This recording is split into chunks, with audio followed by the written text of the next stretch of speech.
it's been quite a winter for the Toronto Blue Jays, we should see, as we've seen core pieces leaving, new guys come in, veterans come in.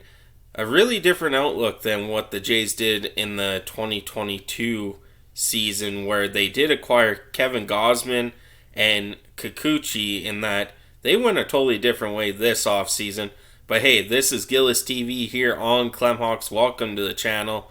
If you're new to the channel, we are only 25 away from 4,000. If you guys don't mind subscribing, that'd be great. Clemhawks and myself really appreciate it. Now, today, we're going to go over what happened this offseason so far for the Blue Jays. Of course, there could be more, but we're going to grade these trades, these signings, and see if the Jays are, better off than they were when they lost to the Mariners in the postseason.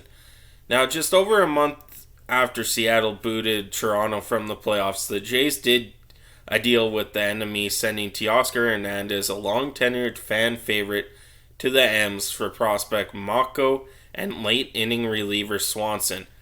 In a nutshell, this trade doesn't look great. Hernandez is an established cleanup hitter who clubbed 57 home runs over the last two seasons with a 130 OPS plus, whereas Swanson, a reliever so inherently less valuable, has been good the last two seasons with a 2.33 ERA and 167 ERA plus, but less impactful.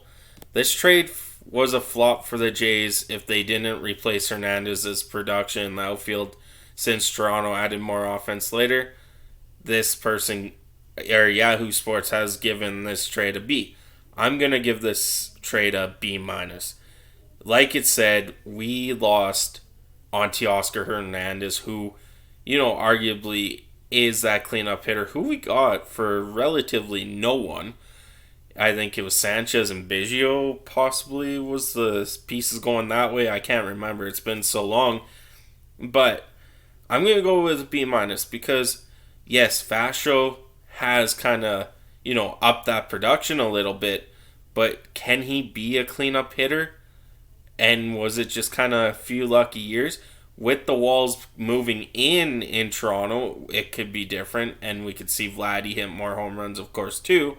So I'm going to give this a B- because as of right now, yes, getting a reliever and a prospect for a proven cleanup hitter, I think the Jays could have done a little bit better in getting more of a return. But don't get me wrong, Eric Swanson will help this bullpen for the time being, and will help with the late inning games to go with Romano, Simber, whoever else we use, Tim Meza back there as well. Now, like Hernandez's trade, where a character shakeup was a factor, Kira Meyer's signing comes with integral benefits. He's renowned as a clubhouse leader, and he's played in the AL East his entire career. The 32-year-old's defense is the real moneymaker. He has 3 gold gloves, of course, as he'll assume duties in center field. And with the Teoscar Hernandez trade, George Springer will, of course, go to right field. But can glove and leadership tools make up for the below-average hitting? That's the question when evaluating the signing. Since the start of 2018, Kevin Kiermaier owns a slash line of 232 average, plus he missed 150 games over the past 3 seasons due to injuries. The contract itself involves little commitment from Toronto, but the club is counting on Kiermaier for a full season in center field. That part is a very risky for the signing. I'm not as high on Kiermaier, and this guy has given him a B-. For me, defense wins championships. We already got the hitting of Bessette. They say Varsho can hit, and his numbers don't lie. We got Chapman. We got Vladdy. Kevin Kiermaier is in there to be a defensive, game-stopping center fielder.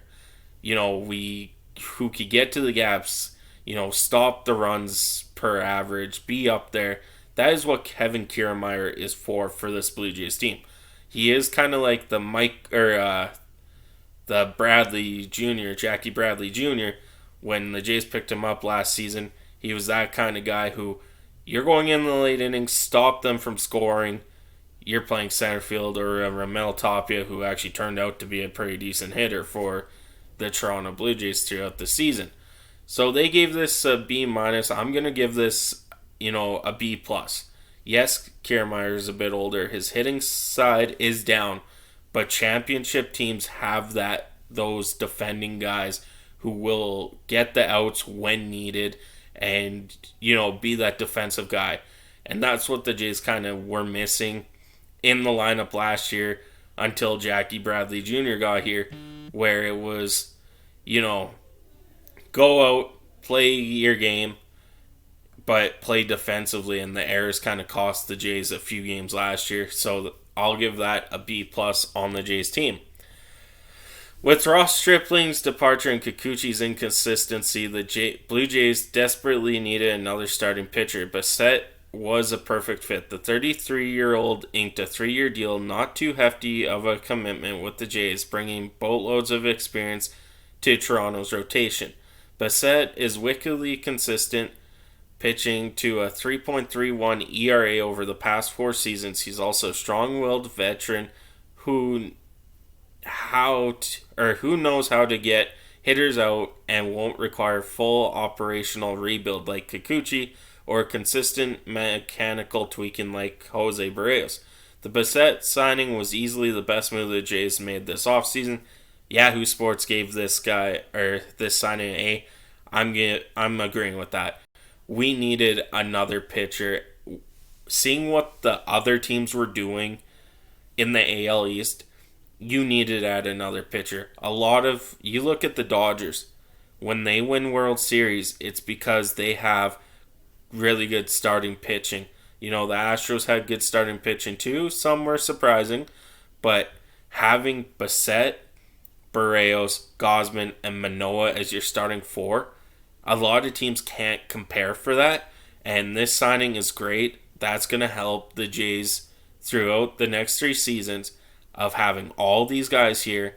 And, I did a video on the 5th starter where you can realistically put in Nate Pearson or a rookie to get him going for in 3 years. When Bessette's deal's done, you got another guy coming up the pipe who can keep this 4-man rotation going. Of course, there will be a 5th guy in this 4-man rotation, but the whole Bessette signing helps the team even more. They're deeper in the rotation, and I'm actually really excited to see this. Now, we'll move on to the other trade the Toronto Blue Jays did. This Christmas Eve bombshell was the trade the Blue Jays fans have been expecting for 2 years.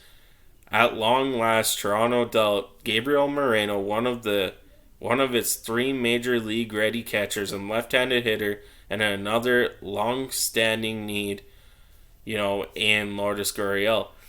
The return was fair for both teams. Gurriel is slightly better than Varsho offensively by WRC+, but Varsho is younger, under contract through 2026, and was the best outfielder in baseball last season per outs above average.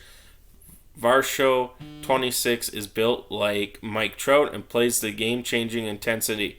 He'll slot into left field, though he'll get reps in center field too, and bat near the middle of the Toronto's order. Moreno's development will decide the winner of the trade. If he can stick behind the plate and discover a major league power stroke, the Jays might regret dishing him away. In the meantime, though, Varsho offers several tools that the club didn't possess before. They gave this trade a B+. I agree with that. As in, Varsho, he was one of those guys that, they needed to replace Teoscar Hernandez. He is younger. He fits the core of this group better than Teoscar Hernandez and Lourdes Gurriel. Trading Moreno might have been a bad idea. I was kind of high on Moreno over Jansen and Kirk for, the future. But hey, that's okay. There are other prospect catchers too that we have. And, Kirk's only 24, I think it is 23. Kirk could develop into even a better player than he is now. But this fits kind of what the Toronto Blue Jays are doing is, yes, they got the veteran leadership in Kevin Kiermaier, George Springer, Brandon Belt, but they are also sticking to the young side of things where it's Varsho, who's 26. Vladdy, I believe, is only 22. Bessette's, I believe, 23. It's sticking with that young core because that core is going to get you World Series by the time they're 28 years old, or in Varsho's case, he'll be like 31. But that's beside the point. They want to keep this young group of talent together for the time being. So I agree with the B plus because of the whole Gabriel Moreno thing. And I believe last but not all is Brandon Belt signing. If he's healthy, a big if. Belt is arguably the best platoon hitter in all of baseball. The 34-year-old owns a career 814 OPS and will be the designated hitter for the Blue Jays this year, especially against right-handed pitching. He'll also mix in the first base with Vladdy, giving Vladdy the odd day off here and there. The addition of Brandon Belt depends Toronto's lined up tremendously, with Belt batting against righties, as Blue Jays can match-make their catchers, Kirk and Jansen. Depending on pitching and battery matchups, Belt's pull power, I can't talk this smart, pull power of 458 career slugging is also very intriguing, especially with the shortened right center field wall at Rogers Center. Of course, that wall is moving in. They have came out and said the outfield is moving and the wall's getting higher, but at the same time, with it moving in, it's a lot easier to hit it.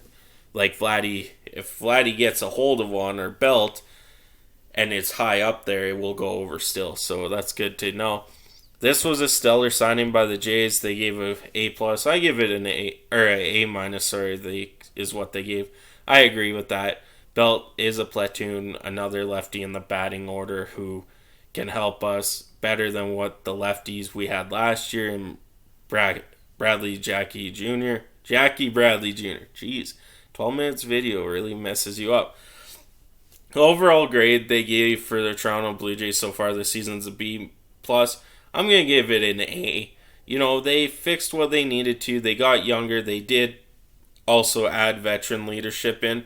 But before I'm out of here, make sure you hit that subscribe button as we are 25 away from 4,000. I'll catch you on the next one.